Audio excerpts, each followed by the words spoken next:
Olá, amigos do SEACLA.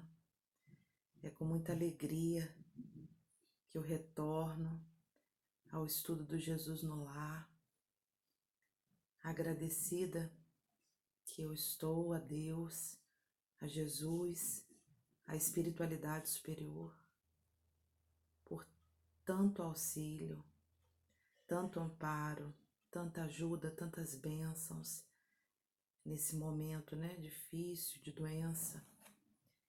É uma doença séria, que pode chegar a uma gravidade e que, graças a Deus, passou. Agora é tratar as sequelas que ficaram para que dentro em breve, a saúde se restabeleça como um todo. Mas eu sou muito grata a vocês pelas orações, pelas energias positivas, pelas mensagens de força, de coragem. Eu sou muito grata a todos vocês. Hoje nós ficamos com a lição 17, dando continuidade ao estudo do Jesus no Lar, e ela é intitulada A Exaltação da Cortesia. À frente da multidão de sofredores e desalentados, relacionou o mestre as bem-aventuranças, destacando com ênfase a declaração de que os mansos herdariam a terra. A afirmativa, porém, soou entre os discípulos de maneira menos agradável. Tal asserção não seria encorajamento à ociosidade mental?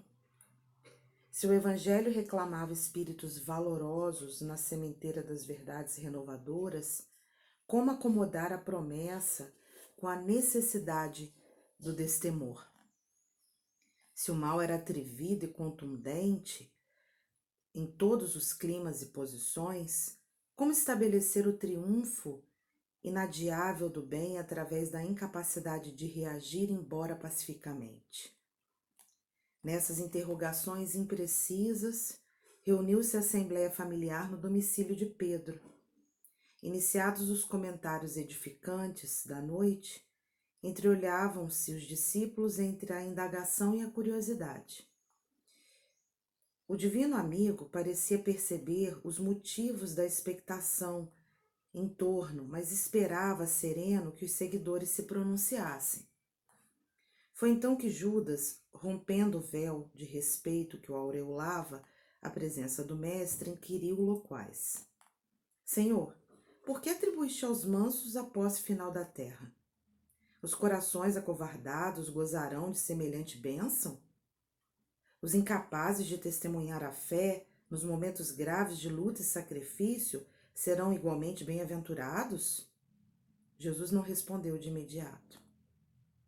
Vagueou o olhar através dos circunstantes, como a pedir-lhe a exposição de quaisquer dúvidas que lhes povoassem a alma. Pedro cobrou ânimo e perguntou: Sim, mestre, se um malfeitor visitar minha casa, não devo recordar-lhe os imperativos do acatamento recíproco?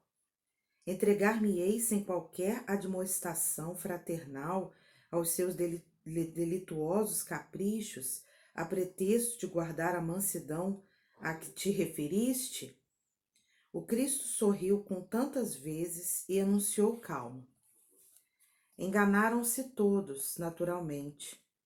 Eu não fiz o elogio da preguiça, que se mascara de humildade, nem da covardia que se reveste de cordura, para melhor acomodar-se às conveniências humanas. As criaturas que se afeiçoam a semelhantes artifícios sofrerão duramente os instrumentos espirituais de que o mundo se utiliza para reajustar os caracteres tortuosos e indecisos. Exaltei na realidade a cortesia de que somos credores uns com os outros. Bem-aventurados os homens de trato ameno, que sabem usar a energia construtiva entre o gesto de bondade e o verbo de compreensão. Bem-aventurados os filhos do espírito e da gentileza, que aprendem a negar o mal sem ferir o irmão ignorante que o solicita sem saber o que pede. Abençoados os que repetem 1000 vezes a mesma lição, sem alarde, para que o próximo lhes aproveite a influenciação na felicidade justa de todos. Bem-aventurados aqueles que sabem tratar o rico e o pobre, o sábio e o inculto, o bom e o mau, com espírito de serviço e entendimento, dando a cada um em conformidade com seus méritos e necessidades, e deixando os sinais de melhoria, de elevação, bem-estar e contentamento por onde cruzam. Em verdade, vos digo que a eles pertencerá o domínio espiritual da terra, porque todo aquele que acolhe os semelhantes dentro das normas do amor e do respeito é senhor dos corações que se aperfeiçoam no mundo. Alívio e alegria transbordaram do ânimo geral de olhos fitos agora nas águas imensas do grande lago. O Senhor pediu a Mateus encerrasse o fraterno entendimento da noite, pronunciando uma prece. Então, assim, o ensinamento dessa lição é muito rico. Tanto que o título já nos fala muita coisa, porque fala que é a exaltação, a gente louva, na verdade, a cortesia, a gentileza, a educação, o ser cortês. E aí, Jesus, então, na verdade, a gente sabe que um dos momentos mais marcantes da vinda de Jesus na Terra foi o momento em que ele proferiu as bem-aventuranças, que foram ensinamentos que Jesus pregou, na verdade, trouxe, ensinou no Sermão da Montanha, e ele revelou através dessas bem-aventuranças a verdadeira felicidade. Como conseguir essa verdadeira felicidade? Então, é um dos momentos mais importantes, relevantes da vinda de Jesus na Terra, que vale a pena a gente aprofundar em todas as bem-aventuranças que Jesus nos trouxe. E aqui fala que Jesus estava ali naquele momento, né, à frente da multidão de sofredores, de pessoas tristes, e ele, o que acontece? Ele relaciona, então, as bem-aventuranças para essas pessoas, trazendo orientações e falando principalmente que os mansos, eles herdariam a terra. Isso, para os discípulos, não soou muito bem, eles ficaram assim incomodados, porque houve uma interpretação inadequada da palavra, do que é ser manso. E aí, assim, eles ficaram se perguntando, será que Jesus está falando, né, essa afirmativa dele não é um encorajamento à preguiça mental? Mas o evangelho, né, ele não precisa de espíritos valorosos, espíritos que têm ação no bem, que tenham energia, força, coragem, que não pode se acomodar, né? O mal, ele é atrevido, ele causa dor e mágoa nas pessoas, em todas as posições que ele tiver, né? E aí, como é que é isso? Eu tenho uma incapacidade de reagir, embora pacificamente. E aí, assim, eles estavam na casa do Pedro, começou, então, aquela discussão, aqueles estudos sobre nas escrituras, aquelas mensagens edificantes, mas todos estavam, depois desse momento do Sermão do Monte, com essa pergunta na cabeça, com essa indagação, com essa curiosidade, querendo saber com Jesus, o que Jesus quis falar com isso? E aí, assim, Jesus sabia que eles estavam com essa dúvida, e ele, na verdade, então, aguarda que eles falem, que eles comecem a falar para que ele traga um ensinamento. E aí Judas não aguenta, Judas fala: ô Jesus, quando o senhor falou, né, lá no Sermão do Monte, o senhor estava dizendo que os mansos, eles vão ter a posse final da terra, eles vão herdar a terra, mas Por que o Senhor atribuiu isso? Então, os corações covardes, eles vão gozar de semelhante bênção. Então, aqueles que não conseguem testemunhar a fé nos momentos graves de luta, de sacrifício, também serão bem-aventurados, quer dizer, bem-aventurados é ditosos, felizes. Jesus não respondeu de imediato, esperou. Aí o Pedro vai e fala: "O Senhor, mas como é que é isso? Um malfeitor visita minha casa e eu devo então acatar, né, as coisas que ele está fazendo. Eu vou me entregar sem qualquer repreensão fraternal aos delitos, aos caprichos e guardar mansidão." E aí o que acontece, né? O Cristo, então, ele na verdade, ele fala que se enganaram todos, eu não estou falando isso. Tá havendo uma interpretação inadequada do que é ser manso. E aí, ele fala assim: eu não fiz apologia, eu não fiz elogio à preguiça que se mascara com humildade. Que aí a pessoa, ela se tenta, ela quer mostrar que ela é humilde e ela não faz nada, ela não age no bem, né? Eu não tô fazendo apologia à covardia que se veste de prudência. Ah, não, é melhor não, é melhor assim não. E a pessoa tá sendo não corajosa, né? As criaturas que se assemelham a esses artifícios, elas vão responder por essas atitudes. Jesus fala que eu exaltei a cortesia, quer dizer, eu exaltei a educação, eu exaltei, na verdade, a gentileza, o acolhimento, eu exaltei a serenidade, porque a gente tem uma falsa impressão de que ser manso é uma pessoa que é parada, que não faz nada, que não tem expressão quase facial, que até ela fala baixinho, ela anda devagar, né? Ela fica mais reativa. Se chega alguém aqui e bota para quebrar, a pessoa fica caladinha, não fala nada.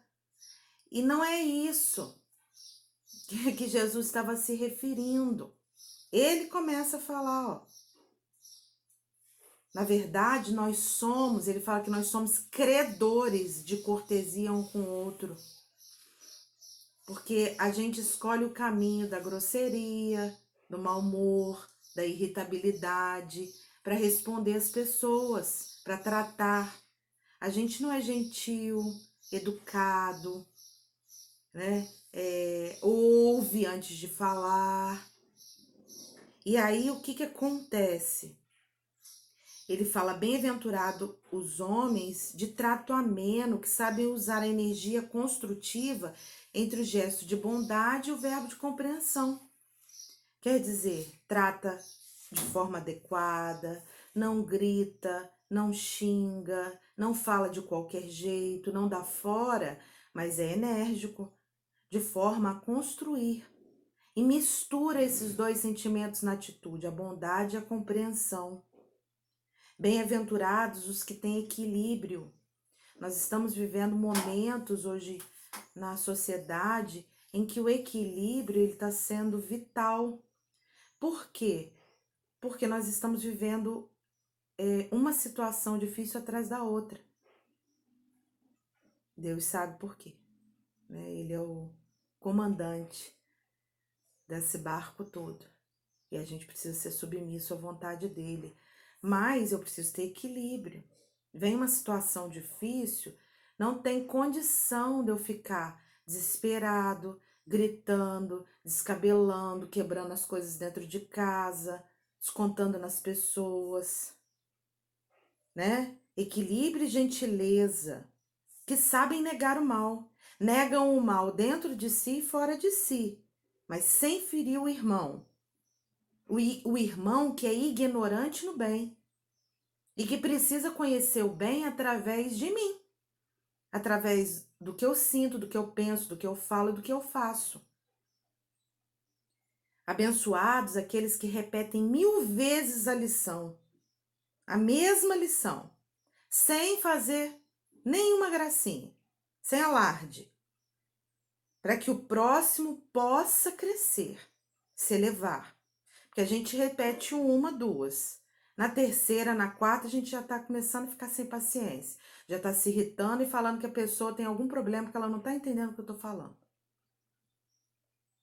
Bem-aventurado aqueles que tratam o rico e o pobre da mesma forma, a criança, o idoso, o sábio e aquele não sábio, o bom e o mal, de conformidade com as suas necessidades, e buscando sempre o quê? A melhoria, a elevação, o bem-estar, o contentamento. Aí ele fala, em verdade vos digo, que a eles pertencerá o domínio espiritual da terra. Por quê? Porque eles acolhem os semelhantes dentro das normas do amor e do respeito.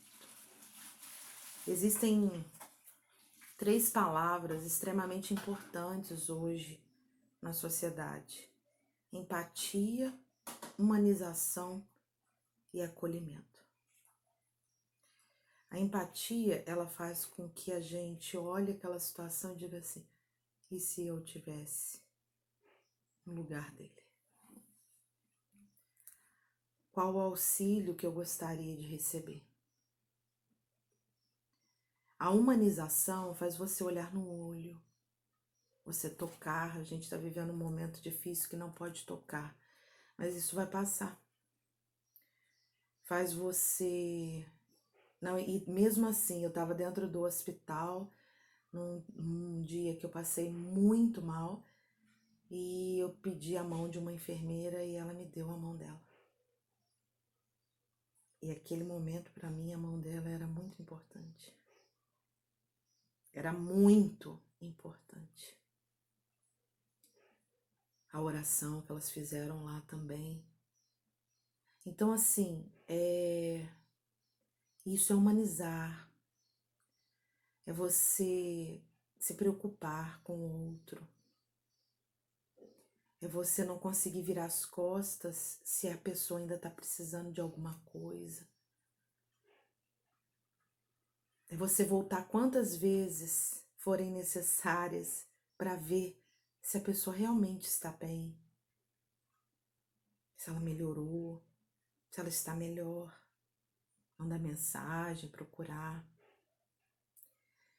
E o acolher com respeito, com amor, ouvir, orientar, ajudar, olhar, sorrir. A primeira forma de acolher é o nosso sorriso. Porque às vezes eu não conheço a pessoa, mas eu dou um sorriso. Bom dia, dá um sorriso. É a forma de acolher. Então, que a gente possa pensar nessa lição de hoje, que a gente não faça uma interpretação inadequada do que é ser manso. Ser manso, você ser sereno, equilibrado, mas é você agir no bem, na verdade sentir, pensar, falar e fazer o bem. É ser operante, é se colocar como instrumento da espiritualidade, mas é ter um comportamento manso. Às vezes você precisa falar não, mas você não vai gritar, você não vai xingar, você não vai bater, que isso é violência. Eu vou responder o não com firmeza, com amor. Então, assim, que a gente possa pensar nisso. Porque às vezes a gente também faz uma interpretação inadequada do que é ser manso. E o manso herdará a terra, como o próprio Cristo falou. Eu sou sereno. Eu sou calmo. Diante das adversidades, das dificuldades, dos problemas, das situações complicadas. E como é que eu faço? Eu me desespero. Eu me desequilibro. Eu faço coisa até que Deus duvida? Ou não? Eu mantenho minha serenidade, eu faço a minha prece, eu busco me manter calma apesar das situações e agir para que as coisas possam melhorar, que as situações possam, que as soluções possam vir. Muita paz a todos.